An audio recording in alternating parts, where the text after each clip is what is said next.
성도 여러분, 오늘도 평안하십니까? 우리는 지난번에 유대인들이 고대하던 세상의 정치적 메시아, 인간의 부귀영화를 위한 세속적 메시아는 기대하세 안 된다는 내용으로 말씀을 드렸습니다. 예수님은 우리의 죄를 십자가 위에서 대속하시고 부활 성천하셔서 하나님의 영인 성령을 보내주셨습니다. 성령께서 택한 자들 속에 들어와 거처를 삼으시고 하나님과 아들과 우리들을 연합시키셨다고 했습니다. 우리의 신앙의 핵심은 그것입니다. 그 예수를 믿는 것이 참된 신앙이라고 했습니다. 오늘도 같은 내용이지만 다른 측면에서 요한복음 7장 37절에서 53절의 말씀으로 헛된 열심을 부리지 말라는 제목으로 새해의 첫 말씀을 드리도록 하겠습니다. 우리는 이미 전전 시간에 유대인들의 3대 절기를 공부했습니다. 그때 초막절에는 두 가지 행사를 행했었는데, 첫째는 실로암 연못에서 물을 기르다 성전 제단에 붓는 일이고, 둘째는 온 예루살렘 성을 환하게 밝히는 일이라고 했습니다. 초막절은 7일간 지키는데 이 기간 동안 실로암 샘물을 기르다가 성전 제단에 붓는 행사를 했습니다. 제사장은 절기 첫날부터 7일 동안 제단을 한 바퀴 돌았습니다. 그리고 7일째에는 7바퀴를 돌았습니다. 마치 여리고성을 함락할 때와 똑같은 모습으로 행하면서 물을 기르다가 제단에 부었습니다. 그리고 그 당시 예루살렘을 밝히기 위해 켰던 등불이 아주 밝아서 여인들이 다른 불을 켜지 않고도 바느질을 할 수 있을 정도로 밝았다고 합니다. 이 불은 광야에서 구름 기둥과 불 기둥으로 인도하신 하나님을 기념하는 의식이었습니다. 그런데 물을 기르 제단에 붓는 의식은 율법에 나와 있는 것이 아닙니다. 유대인들이 만들어낸 의식입니다. 그럴 만한 이유가 있습니다. 왕상 8장 10절에서 11절을 보면은 솔로몬이 성전 건축을 끝내고 제사장들이 하나님의 법궤를 지성소에 안치했습니다. 그리고 제사장들이 성소에서 나올 때 구름이 성전을 덮고 여호와의 영광이 성전에 가득했다고 기록하고 있습니다. 그런데 그 여호와의 영광이 어느 시점인가 성전을 떠나버렸습니다.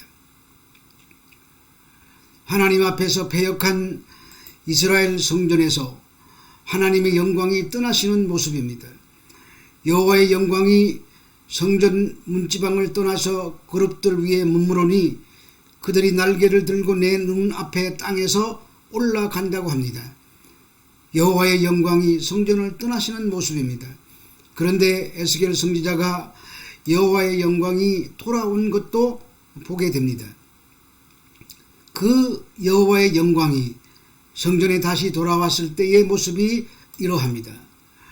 여호와의 영광이 성전에 가득한 것을 에스겔 선지자가 보고 그 앞에 엎드렸습니다. 여호와의 영광이 임한 성전에서는 성전의 동쪽 문지방에서 물이 흘러내리는 광경입니다. 그 물이 천척을 측량할 때마다 불어나 나중에는 강이 되고 물이 비치는 곳마다 생명수가 되어 죽었던 모든 것들이 되살아납니다. 이는 하나님께로부터 비롯된 풍성한 축복을 상징하는 것으로 구원의 원천이 바로 하나님이심을 나타내는 그림입니다. 그래서 이스라엘 사람들은 여호와의 영광이 임하면 이런 생수의 강이 흘러나와야 된다고 생각한 것 같습니다. 그런데 바벨론에 의해 성전이 파괴되고 스룹바벨이 돌아와 다시 성전을 재건했을 때 학개 선지자가 성전을 보니 재건한 성전에 또다시 여호와의 영광이 부이지 않았습니다. 여기에 보니까 보잘것없이 보였다고 말하고 있습니다. 하나님의 영광이 임하지 않았다는 표현입니다.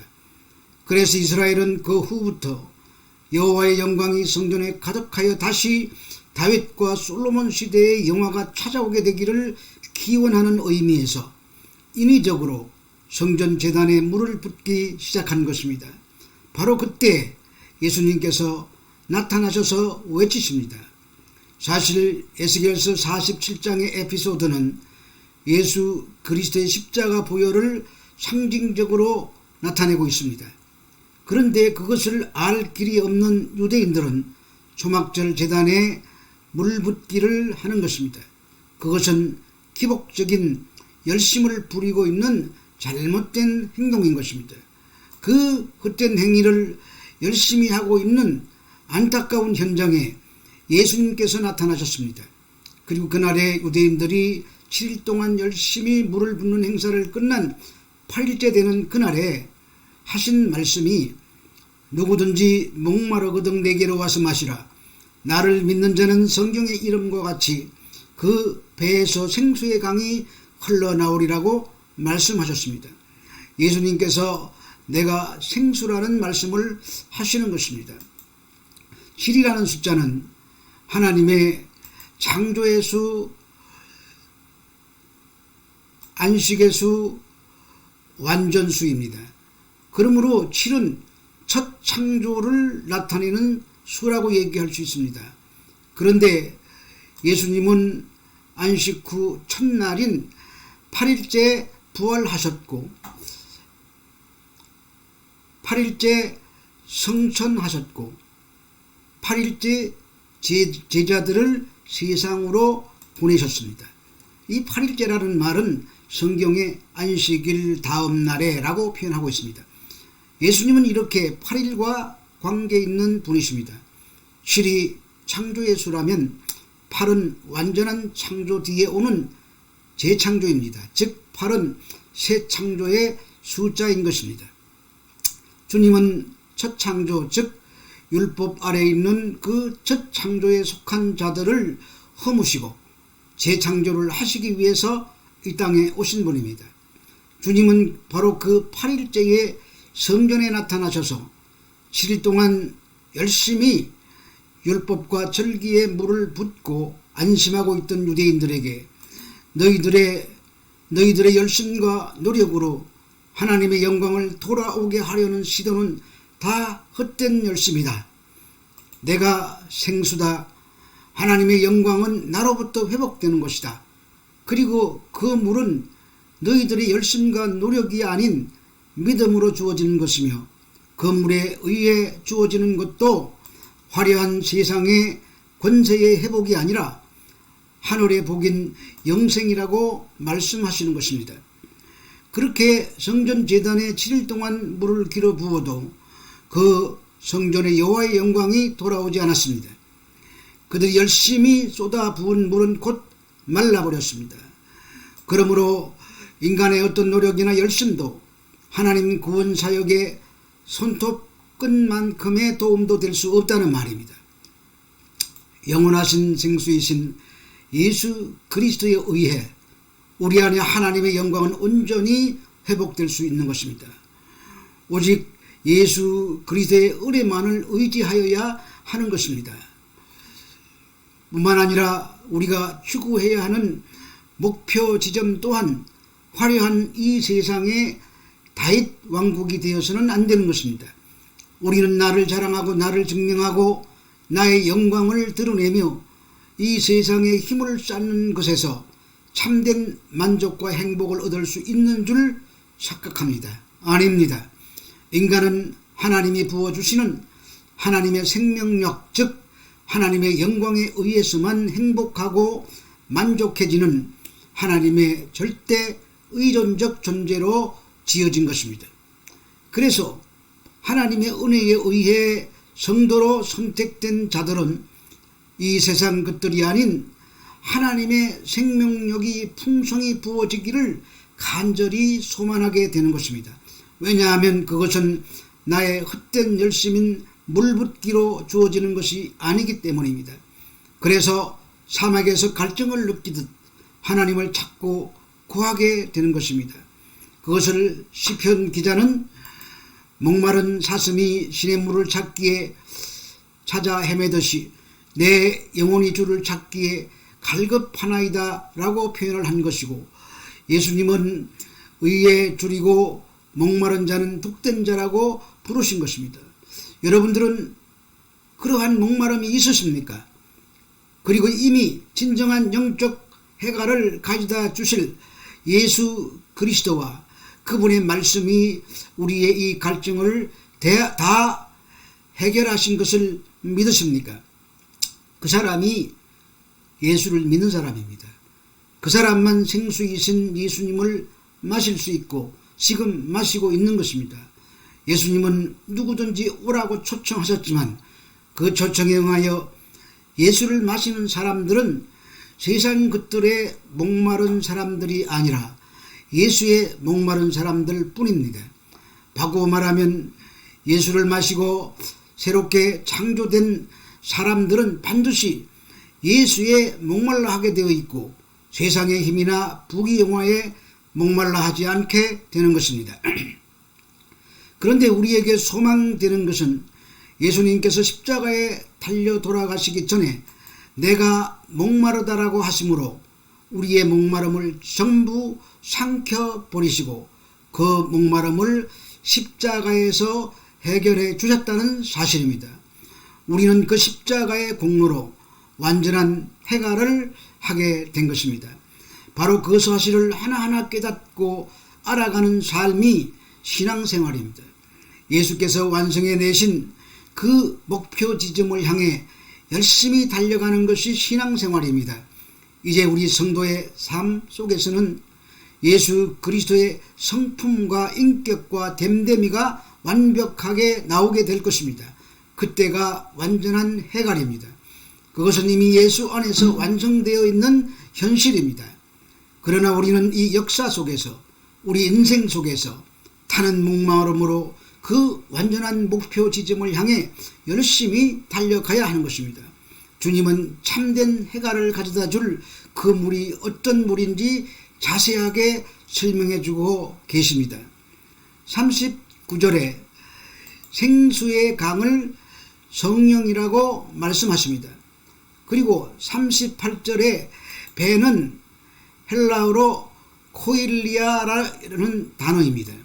이 코일리아라는 단어는 가슴, 자궁 또는 핵이라는 뜻을 가지고 있습니다.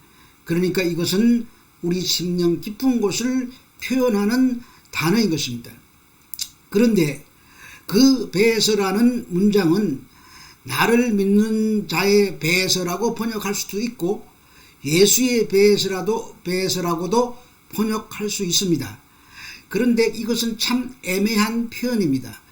사도 요한이 일부러 이런 애매한 표현을 사용한 것입니다. 그것은 예수를 믿는 자들은 예수 그리스도의 배에서 흘러넘치는 생수의 강에 푹 잠겨 생수를 마시게 되고 그 생수를 마신 성도들이 자신 안에 넘치는 그 생수의 강을 세상으로 흘려보내야 한다는 것을 그렇게 애매한 표현을 통해서 말씀하고 있는 것입니다. 성령은 그리스도의 영입니다. 그 성령은 참 성전이신 예수님께게서 흘러넘쳐 예수님을 닮은 작은 성전들인 교회에 부어지고 성도 개개인에게도 부어졌습니다. 성도는 바로 그 성령의 물을 세상으로 흘려보내는 사람들인 것입니다. 그래서 성도에게서는 하나님의 성품이 흘러나오게 되는 것이며 그런 성도들 삶 속에서 문득 하나님의 영광이 나타나게 되는 것입니다. 여기서 우리는 또다시 그리스도와의 연합의 교리를 보게 됩니다. 우리는 성령에 의해 예수 그리스도와 연합이 되어 작은 예수들이 된 사람들입니다. 그렇게 우리에게 예수 그리스도의 인생이 부어져서 그 예수 그리스도의 십자가의 삶이 우리의 배에서 흘러나오게 되는 것입니다. 그래서 성도는 반드시 십자가의 삶을 살게 되는 것이며, 그래서 세상 사람들에게 당해주고 속아주고 모욕당하고 순환받으면서도 사랑해주고 용서해주고 용납해주는 바보와 같은 삶을 살게 되는 것이며, 그 십자가의 삶을 우리는 고난이라고 부르는 것입니다. 그래서 성도는 반드시 그 고난을 통과하게 되는 것입니다. 그것이 자기 십자가를 지는 것입니다. 그러나 그러한 십자가의 삶으로 말미암는 고난이야말로 성도에게서 흘러넘치는 성령 충만인 것입니다. 십자가에서 삶을 사신 예수 그리스도가 우리 안에 부어져서 우리 안에 살고 계십니다. 그것이 성도의 현실입니다. 따라서 성도의 삶에서 예수의 삶이 나와야 하는 것입니다. 그래서 요한이 성령이 예수에게서 나오듯이 우리의 배에서도 성령이 흘러나온다는 표현을 쓰는 것입니다. 그렇다면 생수로 오신 성령은 무엇하러 오시는 분입니까? 예수님께서 우리를 이 세상에서 건지시고 영원한 하나님 나라로 옮기시기 위해서 십자가를 지시고 골고다에서 죽으셨다는 것을 믿음으로 깨닫게 하시고 우리가 그 은혜에 감업하여 거룩한 자로 지어져 가는 것을 돕기 위해서 오신 분인 것입니다. 그래서 그분의 이름이 보혜사인 것입니다. 예수 그리스도의 은혜로 우리가 하나님의 백성이 되었다는 것을 깨달아 알게 하시고 하나님의 백성에게 보여줘야 하는 하나님의 됨됨이, 즉 하나님의 성품들이 성도들에게 흘러나오도록 도우러 오신 분이 성령이신 것입니다. 성령은 말씀으로 자기 백성들을 거룩하게 만들어 흠이 없는 백성으로 만들어 가십니다. 또한 성령은 우리 마음을 움직여 예수 그리스도가 주라는 것을 알게 해 주시러 오신 분입니다. 그분만이 참 생수이시며 그분만이 진정한 해갈을 주실 수 있는 분이라는 것을 알게 해 주시기 위해서 오신 분이 성령 하나님이신 것입니다. 따라서 여러분이 지금 예수 그리스도 안에 우리의 주이시며 예수 그리스도의 공로로 우리가 영생을 얻게 되었다는 것을 믿으시면 여러분 안에 이미 성령이 내주하시는 것입니다. 그리고 그 성령이 여러분에게서 흘러넘쳐 하나님의 성품이 문득문득 나오게 될 때 그것을 성령 충만이라고 하는 것입니다. 성령을 오해하여 성령을 마치 하나님은 기적이나 일으켜주고 신비한 체험이나 해주고는 어떤 그런 능력으로만 생각하는 사람들 대부분 기복적인 신앙을 가지고 있습니다. 그러한 기적이나 신비가 자기의 삶에도 일어나 자기에게 유익을 가져다 주기를 소원합니다. 그러한 사람의 특징은 대단한 열심이 있다는 것입니다. 그래서 그것이 헛된 열심이라는 말입니다. 마치 초막절에 제단에 물을 기르다 붓는 유대인들의 헛된 열심처럼 신비나 기적이나 세속적인 것을 추구하며 부리는 모든 열심은 헛된 열심에 해당되는 것입니다. 코로나가 연일 1000명대를 넘어가고 백신 소식이 있지만 아직 믿음지가 못합니다. 새로운 새해가 밝았지만 언제 코로나가 종식될지 모릅니다. 그러나 이러한 삶을 통해서 하나님의 뜻이 무엇인가를 생각해보고 더욱 믿음의 전진을 위해서 힘쓰시는 여러분들이 되시기를 바랍니다. 집안에 갇혀있지만 할 일이 더 많아질 수가 있습니다. 또 한 주간 믿음의 인내를 통해서 감사의 삶을 살아내시는 여러분 되시기를 축원합니다. 감사합니다.